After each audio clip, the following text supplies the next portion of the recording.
말씀은 당신은 하나님의 사랑을 아십니까? 예수님의 12제자가 있었습니다마는 그 12제자 중에서도 가장 사랑을 많이 받은 제자가 오늘 사도 요한입니다. 이 사도 요한은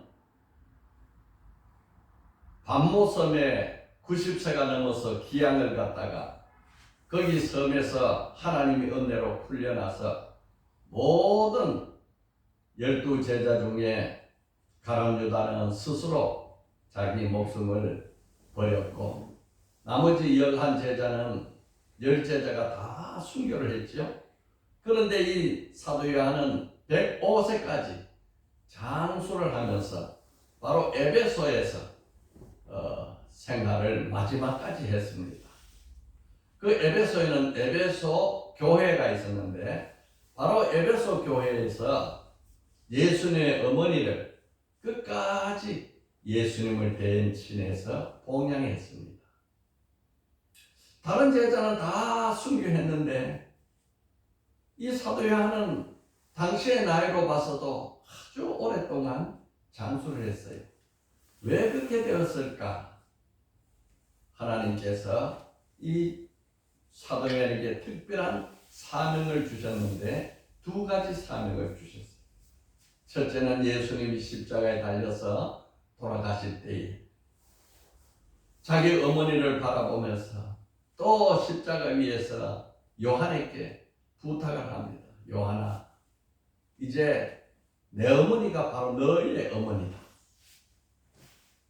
이때부터 사도 요한은 예수님의 모친 마리아를 자기 어머니로 봉양을 하면서 섬겼습니다. 그래서 장수할 수 있었죠. 또 사도 요한에게 하나님이 특별한 사명을 주셨는데 바로 말씀을 기록하셨어요. 사도 요한이 신약 성경에 5권의 말씀을 썼습니다. 그 중에서 요한복음, 또 요한 1서, 2서, 3서, 그리고 너무도 중요한 계시록, 요한계시록을 반묘선에서 썼어요. 그 이 중요한 하나님의 말씀을 오늘 우리에게 전해주시기 위해서 하나님이 그에게 특별히 순교보다도 장수하게 하셔서 귀한 말씀을 남기게 됐습니다. 주님의 사랑을 가장 많이 받았던 이 사도 요한이 하나님을 생각할 때에 하나님은 사랑이시다 이렇게 정의를 했어요. 기적을 만나서 기적의 하나님을 만났을 때는 하나님은 기적의 하나님이시다. 복을 많이 받았을 때는 하나님은 복 주신 하나님이다. 이렇게 자기 편에서 말을 할 수 있겠는데 사도 요한은 너무나 크신 하나님의 사랑을 보면서 하나님은 사랑이시다. 그러면서 이 사도 요한은 남은 생애를 주님의 사랑을 세상에 베푸는데 전심전력으로 쏟아부었습니다. 그래서 사도 요한은 사랑의 사도다 이렇게 불림을 받았어요. 사랑의 사도, 사도 요한이. 여러분, 오늘 우리는 주님이 이 세상을 사랑으로 변화시켜서 우리에게 생명을 주셨듯이 주님이 무력을 통해서 천하를 통일하기를 제자들이 바랬지만은 이 십자가 이 겟세마네 동산에서 잡힐 때에 베드로가 칼로 말고의 길을 쳐서 그걸로 저항하려 했으나 주님은 오히려 그 길을 붙여주시고 고쳐주시고 칼을 쓰는 자는 칼로만 한다 하시면서 주님은 끝까지 사랑을 하셨어요. 십자가에서 달려 돌아가시면서 채찍 치는 사람도 용서해주고 자기를 비난하고 십자가에 못 박으라 하는 사람도 용서해주고 자기 손과 발을 못 박는 그 사람도 하나님 아버지여, 저들을 용서하여 주시옵소서. 저들이 알지 못하여 그렇게 하나님 끝까지 용서와 사랑으로 우리에게 베풀어 주셔서 이 주님이 오늘 온 세상을 변화시켰습니다. 하나님의 사랑은 한이 없습니다. 하나님의 사랑은 우리가 생각하는 일반적인 남녀의 사랑이나 부모의 자식 사랑이나 친구 간의 우정의 사랑과 다른 아가페 사랑, 모든 것을 내어주고 모든 것을 희생하고 모든 것을 믿고 모든 것을 바라는 이 사랑을 하나님은 하셨습니다.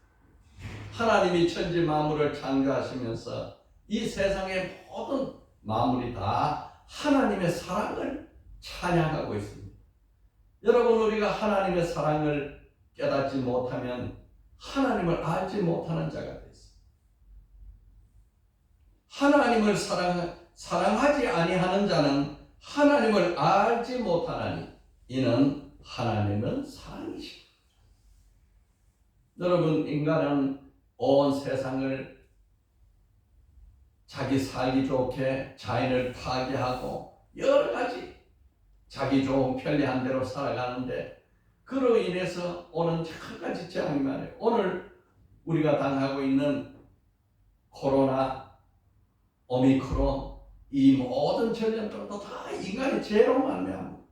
그래서 인간은 타락 이후에 자기 등에 무거운 죄의 짐을 지고 저 높은 산고 죽음의 산을 향해서 올라가고 올라가다가 떨어지면은 영원히 죽는 멸망의 길을 갈 수밖에 없는 인생입니다. 하나님은 우리를 거기에서 건져주기 위해서 우리를 사랑하십니다. 돌스토이의 작품 중에서 단편 소설이 있어요. 사람은 무엇으로 사는가 하는 제목의 책입니다. 이것은 대단히 짧은 단편 소설임에도 불구하고 전 세계에서 많이 읽혀졌어요. 미카엘 천사장을 하나님이 땅으로 내려보내면서 세 가지 질문에 대한 답을 찾아오라. 세 가지 질문은 뭐냐면은 사람의 마음에 무엇이 있는가? 여기에 대해서 답을 찾아오라. 또 하나는 사람의 마음속에 주어지지 않는 것, 없는 것이 무엇인지 알아오라. 이것도 질문을 주셨어요. 그리고 세 번째 질문이 사람은 무엇으로 사는가? 여기에 대해서 세 가지 답을 찾거들라 다시 하늘로 올라오라. 이렇게 해서 미카엘 천사장을 땅으로 내려보냈습니다. 이 미카엘 천사장이 땅으로 올 때에 아주 남루하고 너무도 비참한 모습에 알몸의 거지가 되어서 이 땅으로 왔어요. 오늘같이 추운 겨울날이고 아주 바람이 쌩쌩 부는데, 그런데 그 마을에 구두를 세공하는 사람이 너무도 가난하고 먹을 것도 부족하고 구두 장사도 안 되고 손님도 없고 너무도 살기가 고단하고 온몸에 생각이 불평으로 불만으로 가득 찼어요. 부부가 다 그렇습니다. 그런데 이 세공이 술을 한 잔, 독한 술을 마시고 자기 집을 나와서 거리를 다니다가 집으로 돌아오는 길에 보니까 자기보다도 더 형편도 없는 알몸의 거지가 그 추운 겨울에 발발발발 떨고 있는 거예요. 자기도 불만이 가득 쌓였고 삶이 고달프고 힘든데도 자기보다 더 처참한 알몸의 거지를 보니까 도저히 그냥 지날 수가 없어요. 그래가지고 그 알몸의 노숙자 거지를 깨워가지고 등짐을 지어서 자기 집으로 데려왔습니다. 자기 집에 데려왔더니 그 아내가 안 그래도 삶이 힘들고 어렵고 자기 자신도 먹을 것도 없고 추운 곳에 이때에 따뜻한 난방도 할 수가 없는데 이 거지까지 데려왔으니 얼마나 불평을 해요. 아니 우리 삶도 힘드는데 이런 사람까지 데려오면 어떻게 하냐. 그럴 때에 이 구두쇠공이 당신의 마음에는 하나님이 없어? 이런 질문을 하니까 그 부인이 깨달음이 왔어요. 나도 힘들고 어렵지만 내보다 더 춥고 더 떠는 얼어 죽을 것 같은 이 거지를 놓고 내가 불평을 해서는 안 되겠다. 이렇게 해서 그 사람을 돌보면서 그 사람의 삶을 보살펴주고 그 사람이 바로 하늘에서부터 내려온 천사장 미카엘이었어요. 그 사람은 그날 돌보고 그 구두방에서 밑에서 일하는 심부름꾼 같은 사람이 됐어요. 그래서 이 미카엘이 세상에 와보니까 사람의 마음속에 그래도 힘들고 어려운 세상을 살지만은 사랑이 있구나. 그래서 사람의 마음속에 있는 것은 그래도 사랑이다. 이렇게 첫 번째 답을 얻고 어느 날 세월이 많이 흘러서 몇 년이 지나갔는데 아주 크게 부자가 한 사람이 자기 구두방을 찾아왔어요. 그런데 그 부자가 와가지고 좋은 가죽으로 아주 제일 좋은 신발, 제일 비싼 신발, 제일 오래가도 튼튼하고 해지지 않는 신발을 만들어 달라. 그러면서 주문을 하는 거예요. 그 주문을 받은 사람은 너무도 주인이 기뻤지요. 야, 이렇게 장사도 안 되는데 이렇게 비싼 구두를 내게 주문하니 얼마나 좋겠어. 그런데 그 주문을 받은 이 밑에 일하는 사람에게 그 구두를 만들어 했더니 이 사람이 구두를 아주 좋고 비싸고 값진 구두를 만든 게 아니라 아주 허름한 별로 쓸모없는 이 슬리퍼 같은 그런 장례용 신발을 하나 만들어 놨어요.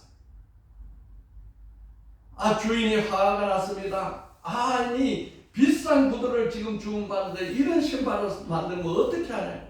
그렇게 화를 내고 다투고 있는데 마침 그때 구두 주문했던 집에 하인이 찾아왔어요.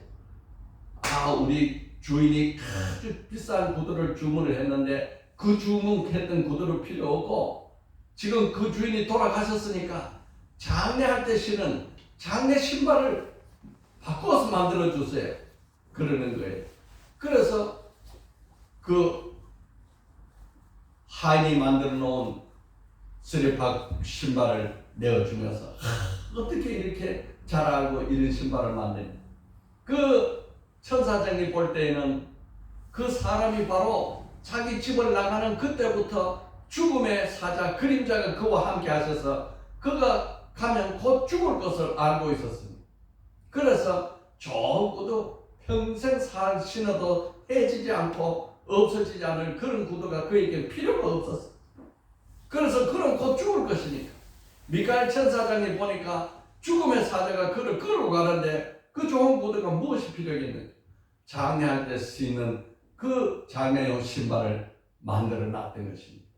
그러면서 이 미카엘 천사 그 구두방 일하는 사람이 사람의 마음 속에는 미래가 어떻게 될지 언제 죽을지 알지 못하는 것. 이것에 대한 답을 알았어요. 여러분 오늘 우리가 세상을 살면서 영원히 죽지 않을 것 같은 그런 삶을 살기를 원하고 또 그러한 준비를 해가지만 실상은 우리의 미래는 내일을 알지 못해요. 내일 일이 어떻게 될지 못해요. 야고보서에 보면은 장사꾼이 오늘은 이 시장에 가서 장사를 하고 내일은 저 시장에 가서 장사를 해서 아주 내가 큰 돈을 벌어가지고 먹고 마시고 즐겁게 사니라. 그런데 그때 주님이 말씀하시기를 내 영혼을 오늘 데려가면 그 모든 것이 내게 무엇이 필요하냐. 우리 인생은 내일 무엇이 일어날지를 모르기 때문에 영원히 살 것 같이 살지만, 그러나 내일 우리가 죽음이 온다. 내일은 우리가 죽을 것이다.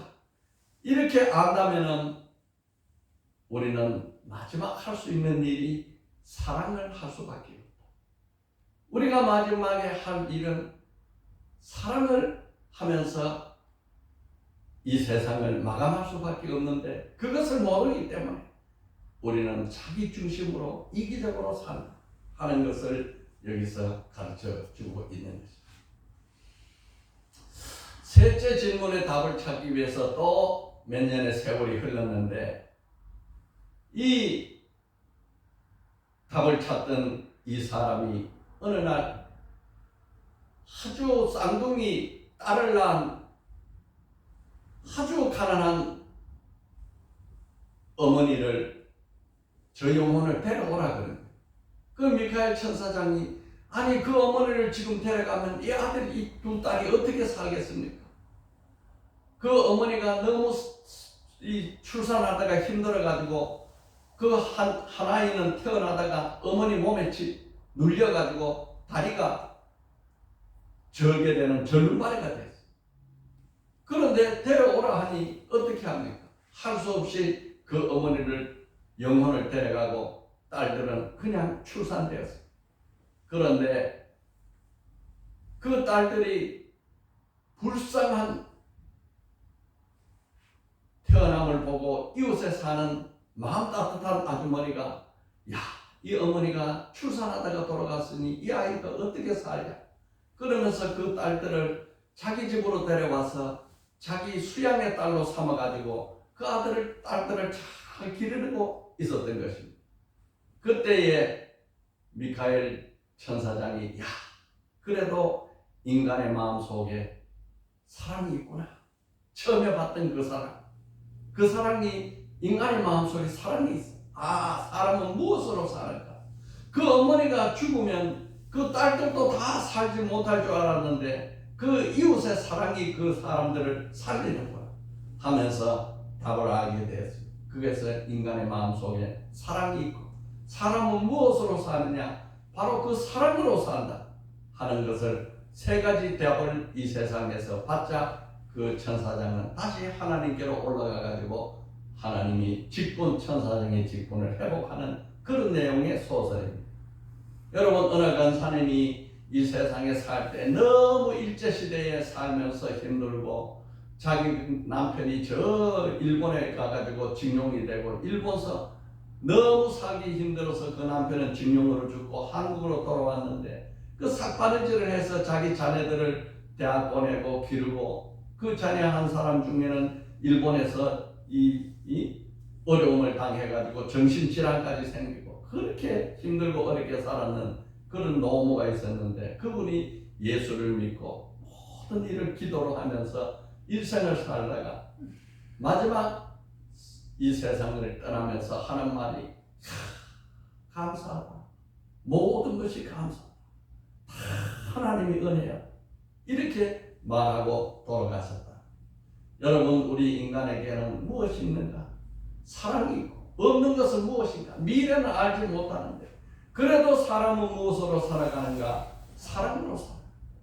여러분, 오늘 우리가 이 세상의 변화받기를 원하고 우리 이웃을 바꾸기를 원하고 내 가정이 변화받기를 원한다면 우리는 사랑을, 내가 스스로 생각하기를 가장 부족한 것, 사랑이 부족하구나. 하나님의 종이 되어서 이렇게 사랑이 부족해 어떻게 하냐?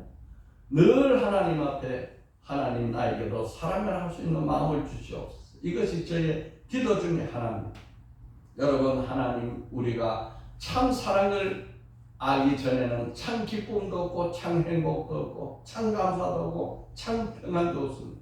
그러나 우리가 사랑을 알게 된다면 우리의 삶은 참으로 복된 삶이 될 것이고 참 기쁨이 넘칠 것이고 참 사랑과 참 행복과 참 감사와 참 평안을 누리게 될 것입니다. 여러분, 우리는 어떻게 하나님의 사랑을 알 수 있습니까? 첫째, 하나님의 사랑은 독생자 예수를 보내주신 것을 보고 알 수 있습니다. 오늘 본문 요한일서 4장 9절 우리 다 같이 한번 읽어봅시다. 하나님의 사랑이 우리에게 이렇게 나타난 바 되었으니 하나님이 자기의 독생자를 세상에 보내심은 그로 말미암아 우리를 살리려 하시니라. 하나님의 사랑이 어떻게 나타났느냐? 독생자 예수 그리스도를 보내주신 것으로 나타났어. 독생자 예수 그리스도가 왜 이 땅에 오셨습니까? 그분은 우리를 살리기 위해서 오셨어요. 그분은 우리를 살리기 위해서 독생자 예수 그리스도를 보내신 것을 보니 하나님이 참으로 사랑합니다. 이 독생자 예수 그리스도를 보낸 것은 하나님이 어느 날 어느 순간 갑자기 되어진 일이 아니고 창세 때부터 내가 어느 날 어느 때에 독생자를 보내서 내 백성들을 죄에서 구원하리라 하는 계획을 가지고 계셨다는 거예요. 인간이 타락하자마자 창세기 3장 15절에 내가 너로 여자와 원수게 다가하고 내 후손도 여자의 후손과 원수가 되게 하리니 여자의 후손은 내 머리를 상하게 할 것이요 너는 그의 발꿈치를 상하게 하리라. 너는 뱀이고 여자의 후손은 독생자 예수 그리스도입니다. 아담이 타락해서 죄 아래 갇히게 되고 하나님을 떠나게 되는 바로 그 순간에 하나님이 아담을 벌주고 저주하기 전에 벌써 하나님이 구원의 계획부터 선포하는 거예요. 뱀을 독생자 예수 그리스도를 보내가지고 머리를 상하게 할 것이다. 뱀을 멸망시킬 것, 사탄을 멸망시킬 것이다. 그러나 그렇게 상하게 된 것은 그 뱀은 그의 발꿈치를 상하게 할 것이다. 예수 그리스도가 십자가에 죽으시고 뱀의 사망 권세를 깨어버리겠다. 이 약속을 하셨던 것이다. 그리고 수천 년이 지나서 여러 세대 동안 선지자를 통해서 구세주 메시아를 보내준 것을 반복해서 약속하다가 예수님이 탄생하기 700년 전에 이사야 선지자를 통해서 처녀의 몸에서 메시아를 나게 할 것이다. 이렇게 예언을 했습니다. 이사야서 7장 14절에 보라 처녀가 잉태하여 아들을 낳을 것이요 그 이름을 임마누엘이라 하라. 임마누엘, 하나님이 우리와 함께 계신다. 타락한 인간은 죄 아래 있어서 하나님을 찾아갈 수도 없고 하나님을 만날 수도 없고 하나님을 아버지라 부를 수도 없고 하나님을 알 수도 없는 그때에 하나님이 찾아오시는데 어떻게 찾아오느냐? 처녀의 몸에 잉태되어서 아들을 낳아서 그 아들로 말미암아서 너희들과 함께하리라. 하나님이 우리를 찾아오신 거예요. 임마누엘은 하나님이 우리와 함께 하신다. 하나님이 죄인이 되어가지고 죄인처럼 우리에게 오신 것입니다. 이것을 700년 전에 예언을 했어요. 여러분 오늘날 현대 사람들은 과학을 좋아하죠. 과학적으로 증명해라 그러죠. 가장 과학 중에 뛰어난 과학이 뭐냐? 바로 계시의 하나님의 말씀이에요. 하나님은 거절하는 게 없어요. 다 말씀으로 다 선포하시고 그것을 다 말씀대로 이루시는 이보다 철저한 게 없어요. 그런데 처녀의 몸에서 잉태되어서 아들을 낳아서 하나님이 그 독생자로 우리와 함께 하실 텐데 그분이 어디서 태어날 것이냐? 바로 이사야와 같은 시대 선지자 미가 선지자를 통해 가지고 미가서 5장 2절에 베들레헴아 아브라다야 너는 유다 족속 중에서 작을지라도 이스라엘 다스린 자가 내게서 나올 것이요 그는 근본은 상고에 영원에 있느니라. 바로 그 독생자 처녀의 몸에서 잉태되어 올 그 임마누엘 하나님이 베들레헴에서 나겠다. 베들레헴에서 아주 유명한 사람이 먼저 태어났죠. 누가 태어났습니까? 다윗이 베들레헴에 태어났어요. 예수님이 다윗의 후손으로 오셨어요. 다윗의 자손으로 오셨어요. 그 땅 베들레헴에 예수님이 오실 터인데, 그분은 어린 아이로 이제 태어난 게 아니고 상고, 그의 근본은 아주 옛날에, 아주 옛날 옛적 저 영원한 옛날에 있었고, 그의 생명은 영원 전에 있었고 영원까지 있으리라. 그래서 그의 근본은 상고요 영원에 있으리라. 이런 기적 같은 일이 하나님이 예언하셨고 이루어 주셨어요. 드디어 때가 되어서 동정녀 마리아를 통해서 이제 하나님의 아들 메시아가 오셨는데, 마태복음 1장 21절에 아들을 낳으리니 이름을 예수라 하라. 이는 그가 자기 백성을 그들의 죄에서 구원할 자이심이라. 우리 죄를 대속하시고 죄에서 우리를 구원하기 위해서 이 땅에 예수가 오셨는데, 마리아에게 성령으로 잉태되어서 처녀 마리아의 몸에서 하나님의 아들 예수 그리스도가 태어난 겁니다. 여러분, 이 세상에 기적도 맞지만 아주 기적 중에 기적이 뭡니까? 처녀가 잉태해서 아들을 낳아. 이보다 더 큰 기적이 어디 있겠습니까? 이것은 오직 하나님만 할 수 있는 거예요. 이어서 마태복음 1장 23절에 보라, 처녀가 잉태하여 아들을 낳을 것이요 그 이름을 임마누엘이라 하려 하였으니 이를 번역한즉 하나님이 우리와 함께 계시라 하려. 바로 700년 전에 이사야 선지자에게 예언했던 그 예언의 말씀을 이렇게 이루어 주셔서, 하늘에 계시던 하나님이 하늘 보좌 버리시고 우리와 함께하는 하나님으로 오신 분이 바로 예수님. 그 예수를 통해서 우리는 하나님의 사랑을 알게 되는 거지. 여러분, 우리는 하나님의 사랑을 어떻게 알 수 있습니까? 예수 그리스도를 영접해야 하나님의 사랑을 압니다. 예수 그리스도를 영접하지 않고는 하나님의 사랑을 알 자가 아무도 없습니다.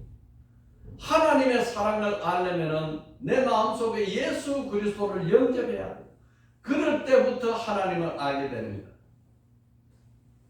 두 처녀, 가까운 친구 두 사람이 있었는데, 한 처녀가 어느 날 성령의 감동을 받아서 처녀가 잉태하여 아들을 낳는다 하는 이 말씀을 놓고 믿음이 됐어요.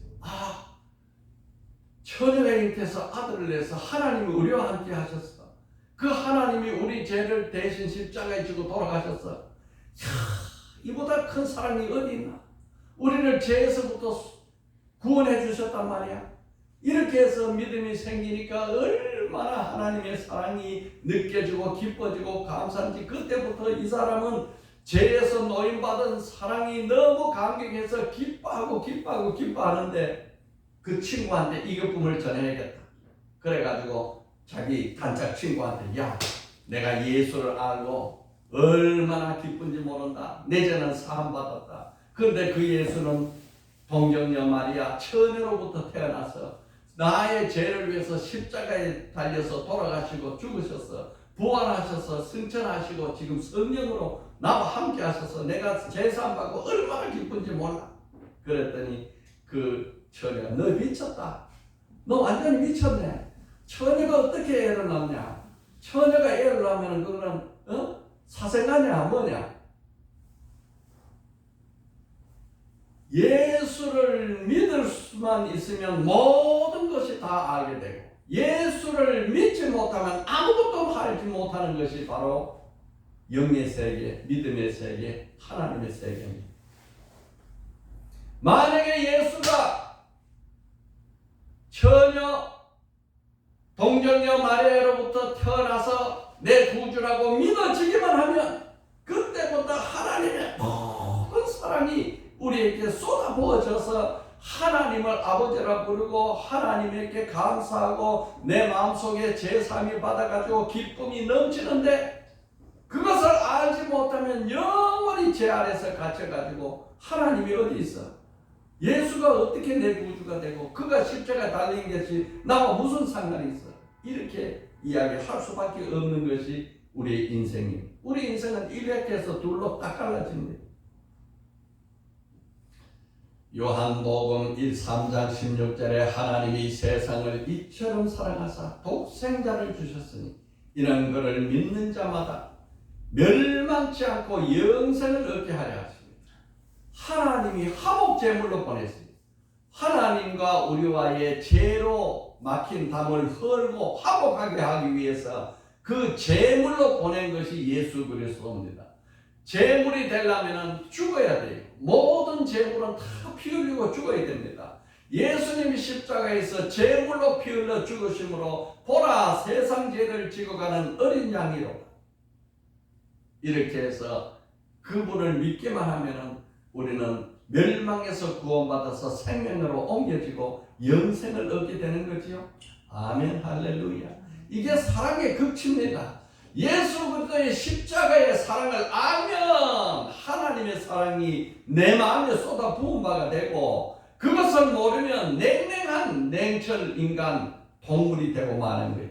로마서 5장 8절에 우리가 아직 죄인 되었을 때에 그리스도께서 우리를 위하여 죽으심으로 하나님께서 우리에 대한 자기의 사랑을 확증하셨느니라.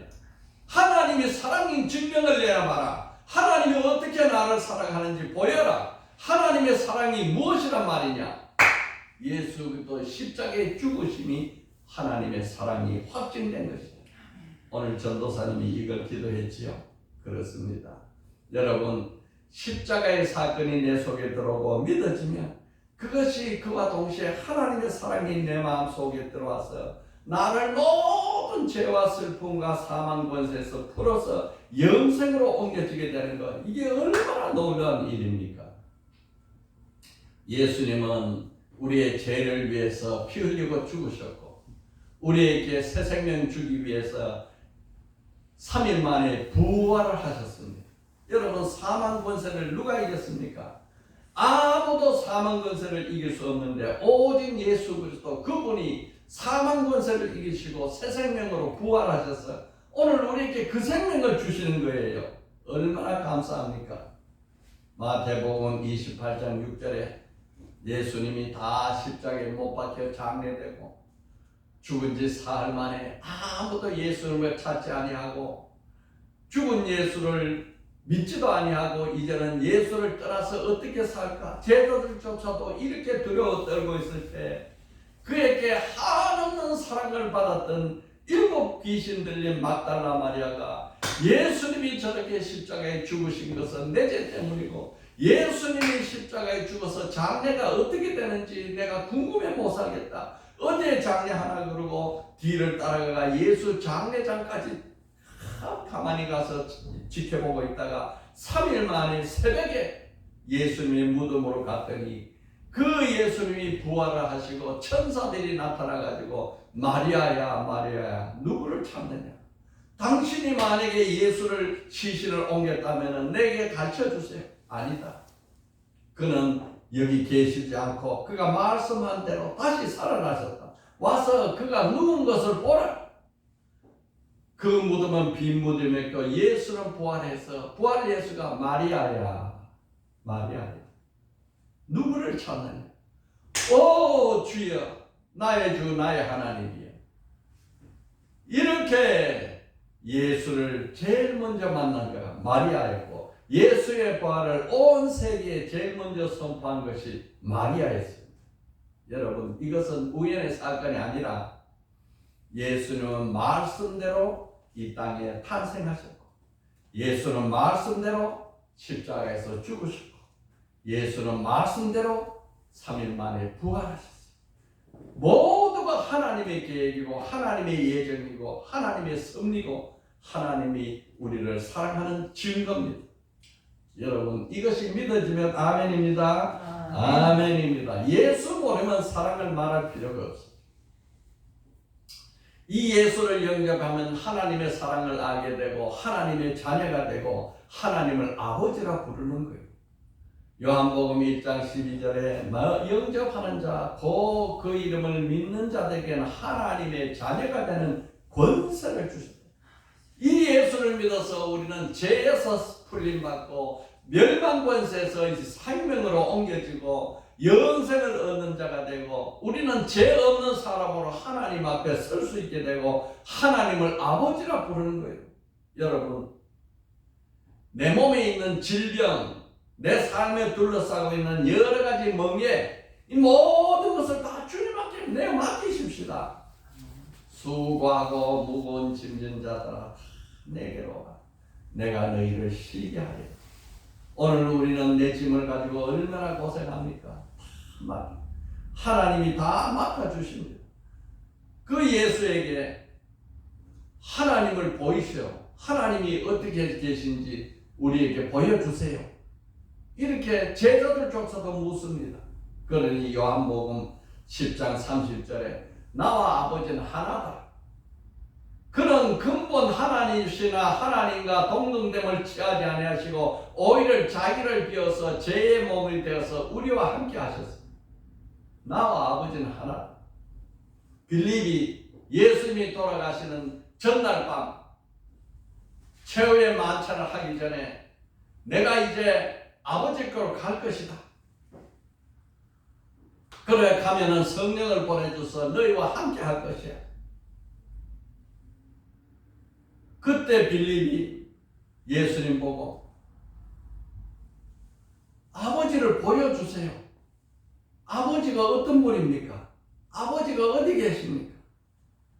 3년 동안 예수님을 따라다니는 제자 빌립조차도 예수님이 하나님의 아들인 것을 모르고 예수님 보고 아버지를 보여달라 그러니 예수님이 빌립에게 요한복음 14장 9절에 말씀하기를 나를 본 자는 아버지를 보았거늘 어찌 아버지를 보이라 하느냐. 자기 바로 앞에 아버지 하나님이 계셔. 그 하나님은 육신의 몸을 입고 오신 하나님, 천지 만물을 지었던 하나님의 이름은 엘로힘입니다. 이 아브라함에게 아들을 낳게 했던 전능하신 하나님은 엘사다입니다. 우리와 함께하기 위해서 몸을 입고 오신 하나님은 예수입니다. 이름이 여러 가지로 우리에게 나타날 뿐이지 그분이 바로 하나님입니다. 예수를 그리스도 영접할 때 그때 우리는 하나님의 사랑을 알게 됩니다. 우리가 하나님의 사랑을 알면 알수록 우리의 신앙은 깊어지고 높아집니다. 하나님의 사랑을 알지 못하면 우리는 냉랭한 동물 같은 인간이 됩니다. 여러분, 우리가 믿음이 좋으냐 나쁘냐 무엇으로 압니까? 하나님의 사랑의 깊이와 넓이가 어떤 것을 알면 알게 됩니다. 에베소서 3장 17절 19절에 믿음으로 말미암아 그리스도께서 너희 마음에 계시게 하옵시고 너희가 사랑 가운데서 뿌리가 박히고 터가 굳어져서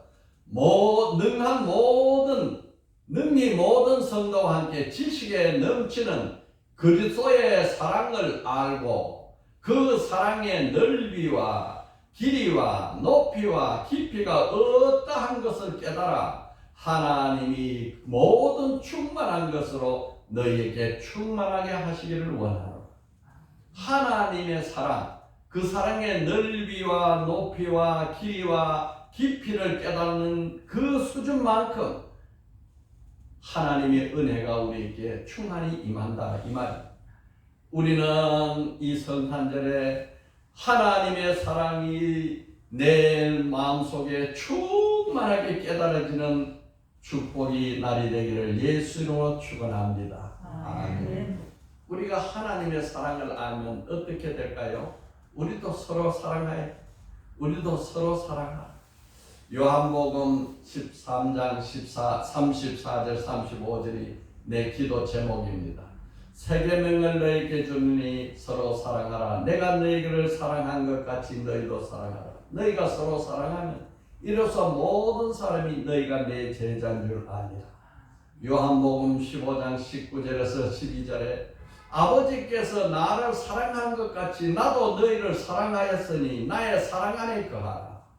내가 아버지의 계명을 지켜 너의 사랑 안에 거한 것 같이 너희도 내 계명을 지키면 내 사랑 안에 거하리라.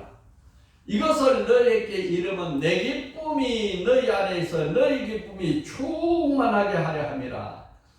내 계명은 곧 내가 너희를 사랑한 것 같이 너희도 서로 사랑하라 하는 이것입니다.